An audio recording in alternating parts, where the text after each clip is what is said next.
नमस्कार दोस्तों, मैं इंद्रजीत सरोज आपका अपने YouTube चैनल जनरल इन्फॉर्मेशन में स्वागत करता हूं। अभी हम देखने वाले एक आर्टिकल जो कि इलेक्शन से रिलेटेड है। दो स्टेट में अभी इलेक्शन हुआ, एक स्टेट और एक यूनियन टेरिटरी में इलेक्शन हुआ हमारे भारत में, जो कि एक हरियाणा है, दूसरा Jammu and Kashmir union territory. दोनों में सरकार चुन के आ चुकी है, अब शपथ लेना बाकी है। बाकी अब दो और स्टेट में इलेक्शन, चुनाव प्रचार और चुनाव डेट आने का बाहर निकल के आ गया, जो कि दो के दो स्टेट है। एक महाराष्ट्र जो मुंबई, झारखंड रांची में नवंबर में चुनाव होंगे।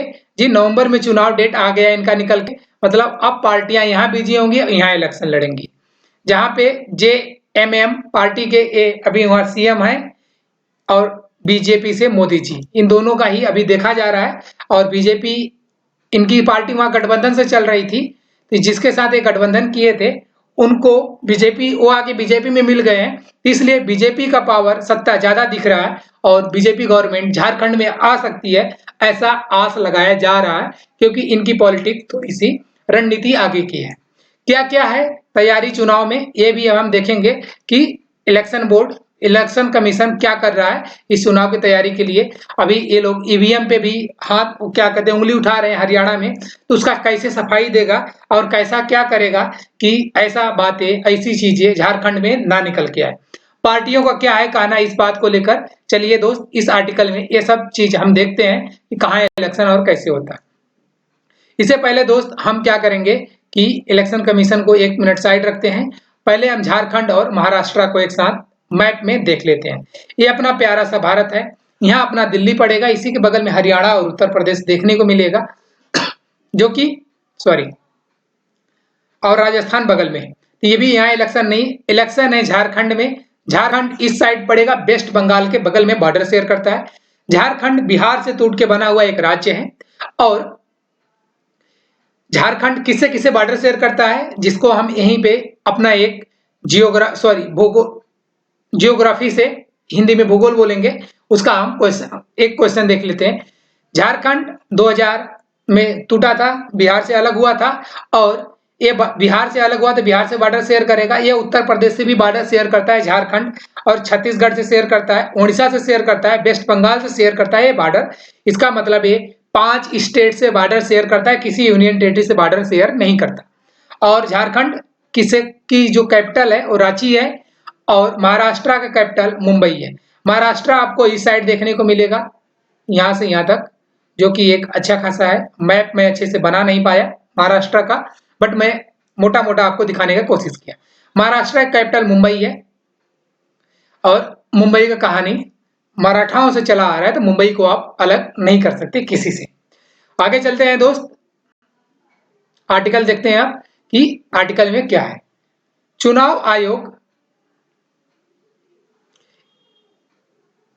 EC, जिसको इलेक्शन कमीशन बोलेंगे, ने मंगलवार, मतलब मंगलवार को इन्होंने क्या पिछले कल घोषणा किया कि महाराष्ट्र विधानसभा चुनाव सीटें, जिसमें 288 सीट है। महाराष्ट्र में कितने सीट है? 288 सीट है। सीटें दाव पर हैं, मतलब 288 सीट पे चुनाव होगा। 20 नवंबर को होंगे चुनाव महाराष्ट्र में। झारखंड में 2 चरणों में मतदान होगा। झारखंड में 2 चरण में मतदान होने वाला है, क्योंकि वहां आतंकवादी एरिया थोड़ी ज्यादा है, तो वहां हमको थोड़ी सी सुरक्षा ज्यादा करनी पड़ती है, इसलिए वहां चरण बढ़ाया जाएगा। महाराष्ट्र में ऐसा कुछ नहीं है, शायद एक ही चरण में 20 नवंबर को ही सारा इलेक्शन हो जाएगा, जैसे कि हमने हरियाणा में भी एक ही चरण में इलेक्शन हुआ था, बट जम्मू कश्मीर में 3 चरण में इलेक्शन हुआ था, क्योंकि वहां थोड़ी आतंकवादी गतिविधि ज्यादा थी। जिसमें 43 निर्वाचन क्षेत्रों में 13 नवंबर को और 38 निर्वाचित क्षेत्रों में 20 नवंबर को मतदान होगा। इसका मतलब 7 दिन पहले झारखंड में मतदान होगा, जो कि 13 नवंबर को होगा, और 38 निर्वाचित क्षेत्र में 20 नवंबर को होगा, सिर्फ महाराष्ट्र के साथ में।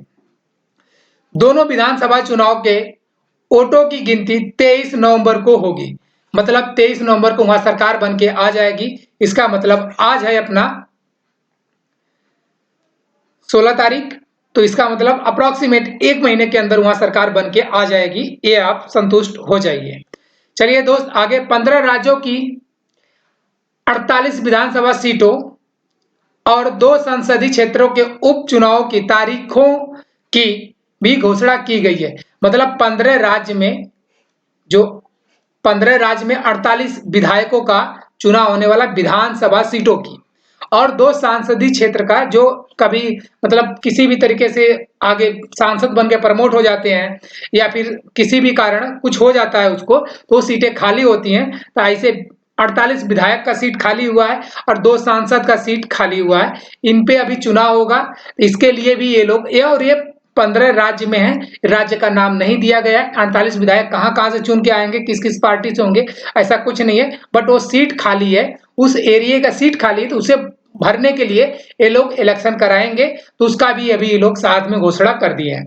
हाई प्रोफाइल उपचुनावों में वायनाड संसदीय सीट शामिल है, जो कांग्रेस नेता राहुल गांधी द्वारा उत्तर प्रदेश में रायबरेली सीट को बरकरार रखने और केरल निर्वाचित क्षेत्र को छोड़ने के बाद खाली हो गई।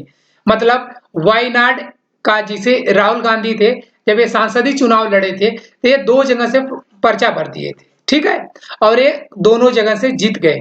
इनका प्लान था कि अगर हम किसी एक जगह से हार जाते हैं तो हम एक जगह से जीत जाएंगे, तो मैं सांसद रहूंगा, मेरा सीट जब्त नहीं होगा। बड़े बड़े नेता ऐसे करते हैं। तो इसे राहुल गांधी ने किया, जो कि ये कहां से भरे थे, वायनाड संसदीय सीट शामिल है, जो कांग्रेस नेता राहुल गांधी द्वारा उत्तर प्रदेश में रायबरेली सीट को बरकरार रखने और केरल निर्वाचित क्षेत्र को छोड़ने के बाद खाली हो गई। मतलब वायनाड केरल में पड़ता है, ये केरल से सीट भरते हैं, और एक रायबरेली से एक क्या करते हैं, सीट इलेक्शन लड़ते हैं, राइट। और रायबरेली की सीट को अभी ये सांसद है, और वायनाड से सांसद नहीं है, इन्होंने वहां इस्तीफा दे दिया, राइट। तो इसका मतलब वायनाड पे भी इलेक्शन होगा। ऐसे सांसद हैं, ऐसी सीटों पे इलेक्शन होता है। और कई क्या कहते हैं, विधायक होते हैं, वो सांसद बन जाते हैं, तो उनकी सीट खाली। ऐसे लोगों की सीट 48 हो गई है, और कुछ नहीं है ज्यादा। साथ ही महाराष्ट्र के नांदेड़ संसदीय सीट भी शामिल है, जो कांग्रेस सांसद वंशराव बलवंतराव चव्हाण की मृत्यु के कारण खाली हुई है।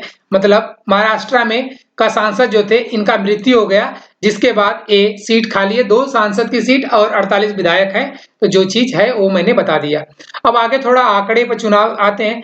मुख्य चुनाव आयुक्त सीईसी राजीव कुमार ने, मुख्य चुनाव आयुक्त का अगर हेड पूछ लिया तो सीईसी आप बता सकते हो कौन है, राजीव कुमार ने एक प्रेस कॉन्फ्रेंस में कहा कि महाराष्ट्र में लगभग 9.63 करोड़ और झारखंड में 2.60 करोड़ से अधिक पात्र मतदाता है। मतलब जो चुनाव वोट इलेक्शन करेंगे, वोट करेंगे, अप्रोक्सीमेट 9 से 10 करोड़ लोग महाराष्ट्र में हैं और 2.5 करोड़ तक झारखंड में है।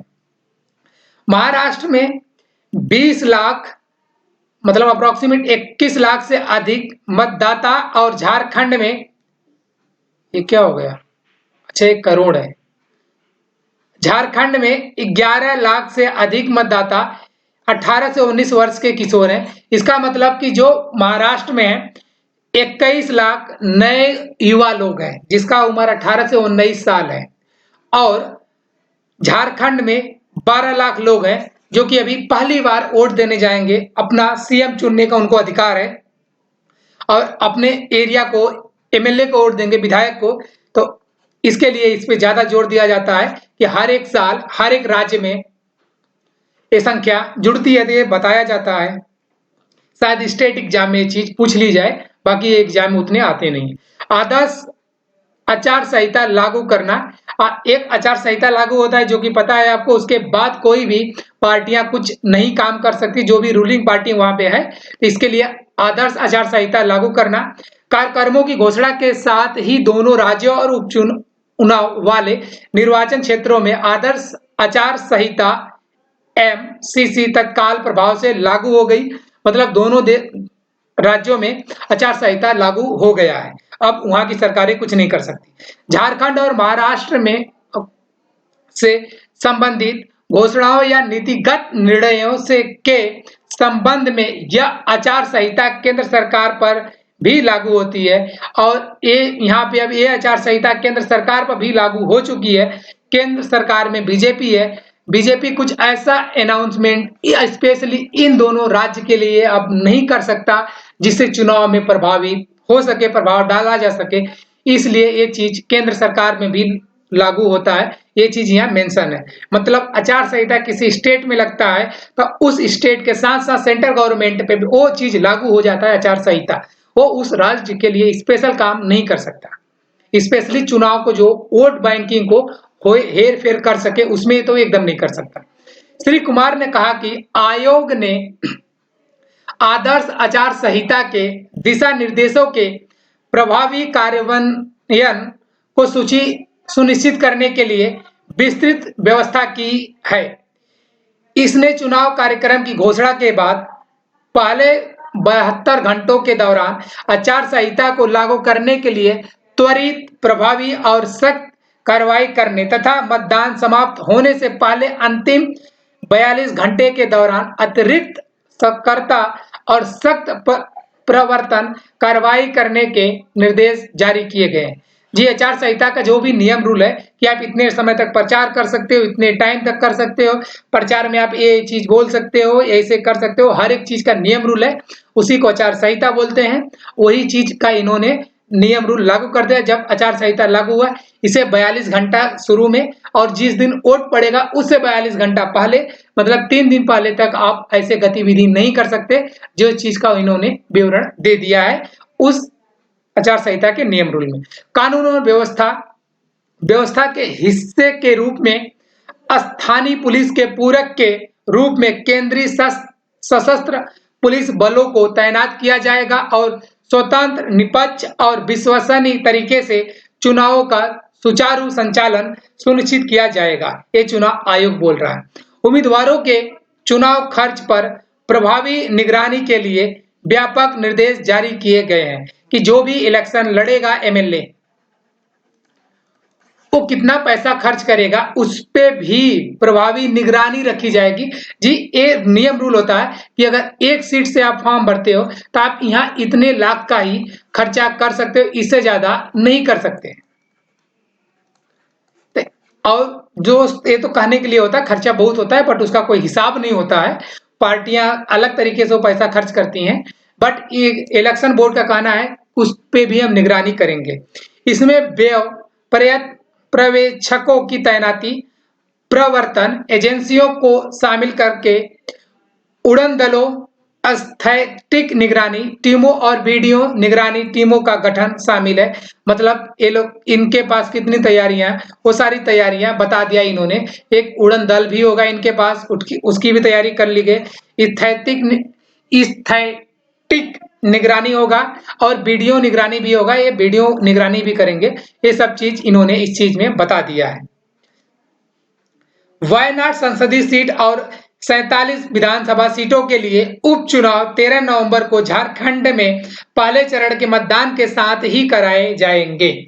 इसका मतलब कि जो इन्होंने और सीटों की चुनाव 2 सांसद और 47-48 विधायक का ये जो अनाउंसमेंट किए हैं 15 स्टेट में अलग अलग, उसका ये चुनाव 13 नवंबर को पहले चरण के झारखंड के चुनाव के साथ ही करा लेंगे। और नांदेड़ लोकसभा सीट और केदारनाथ विधानसभा सीट के लिए उपचुनाव 20 नवंबर को महाराष्ट्र विधानसभा चुनाव और झारखंड चुनाव के दूसरे चरण के साथ ही कराए जाएंगे। जी, अदर स्टेट में जो है उस स्टेट का ये चुनाव तो 13 तारीख को ही करा लेंगे, लेकिन जिस स्टेट में ऑलरेडी चुनाव होने वाला है उस स्टेट का चुनाव ये 20 तारीख को कराएंगे। इट मीन्स कि सेकेंड चरण के चुनाव में ये लोग चरण में और भी जो सीटें जिस स्टेट में है वहां पे कराएंगे। और ये वायनाड केरल में इलेक्शन नहीं है, इसलिए केरल में 13 तारीख को ही होगा। और एक सांसद खाली हुआ था महाराष्ट्र में, तो महाराष्ट्र का सांसद का चुनाव कब होगा, वो होगा 20 नवंबर को, राइट। और दो यहाँ पे क्या है, केदारनाथ कहीं था, केदारनाथ विधानसभा की सीटें का भी चुनाव होगा 20 तारीख को। जी उतनी तैयारियां नहीं हो पाएंगी तो शायद ये कर लिए इसे और अनाउंसमेंट कर दिए हैं। आगे का सीईसी ने कहा कि पश्चिम बंगाल की वसीरघाट लोकसभा सीट और उत्तर प्रदेश की मिल्कीपुर सीट के लिए उपचुनाव की घोषणा नहीं की गई है, क्योंकि इन सीटों से जीतने वाले उम्मीदवारों के खिलाफ उच्च न्यायालयों में चुनाव याचिकाएं लंबित हैं। मतलब ये 2 सीट हैं जो कि एक उत्तर प्रदेश में है और एक क्या पश्चिम बंगाल में है। इनमें 2 सीटें पे चुनाव क्या करते हैं कि न्यायालय में, उच्च न्यायालय, सुप्रीम कोर्ट में कुछ काम चल रहा है इनका, इसलिए उसका इन्होंने नाम नहीं दिया है। और इन्होंने असम, बिहार, छत्तीसगढ़, गुजरात, कर्नाटक, केरल, महाराष्ट्र, मध्य प्रदेश, मेघालय, पंजाब, राजस्थान, सिक्किम, उत्तराखंड, उत्तर प्रदेश और पश्चिम बंगाल में उपचुनाव होंगे। ये सारे जहां जहां चुनाव होंगे इन्होंने सारा जगह का नाम दे दिया। उपचुनाव ये मैक्सिमम चुनाव 13 तारीख को होंगे। उत्तराखंड केदारनाथ का चुनाव 20 तारीख को होगा और महाराष्ट्र सांसदीय चुनाव 20 तारीख को होगा। बाकी सारे चुनाव 13 तारीख को हो जाएंगे। चलिए दोस्त, पहले चरण में और दूसरे झारखंड में 2 चरण में इलेक्शन होगा। थैंक यू दोस्त। ऐसे इंफॉर्मेशन के लिए दोस्त प्लीज चैनल को सब्सक्राइब करना, वीडियो को लाइक करना, दोस्तों में शेयर करना। Thank you so much.